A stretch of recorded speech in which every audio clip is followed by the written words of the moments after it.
Democrats accuse Republicans of limiting access to polling stations and plotting to hamper the certification of the results.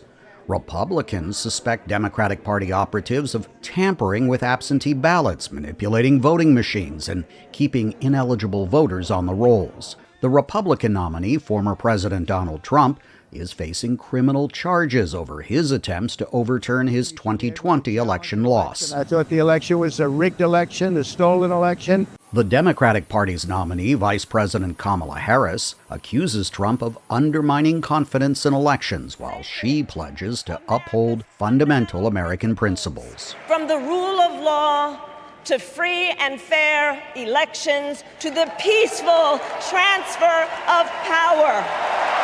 Federal agencies have been conducting tabletop exercises mindful of January 6, 2021, when Trump supporters, unhappy with the president's defeat, stormed the U.S. Capitol.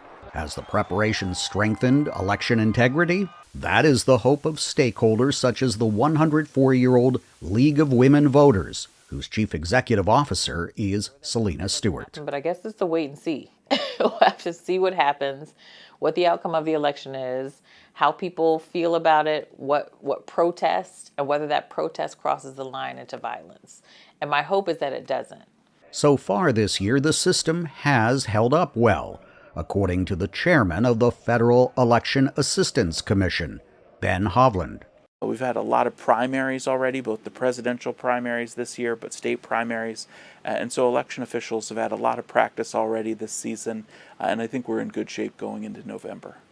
Election officials in Champaign County struggled to get results out last night. In Champaign County in the state of Illinois, the local Republican Party in 2020 tried to have a judge compel the county clerk, Aaron Ammons, to stop counting mailed-in ballots. And he dismissed that claim, and I was able to count the ballots. But they definitely tried it, just like they were trying in other places across the country.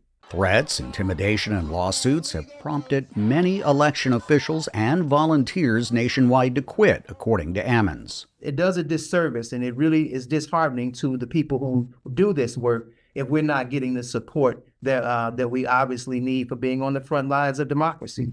It is important to invite candidates, party officials, and the public to watch the system in operation, according to the Director of Elections in St. Louis County, Missouri, Eric Fay. Opening mail ballots, tabulating ballots, testing voting equipment, manually recounting, auditing after the election. All of these things are publicly observable. Senate Republican leadership wants to pass legislation that would require people registering to vote provide proof of citizenship.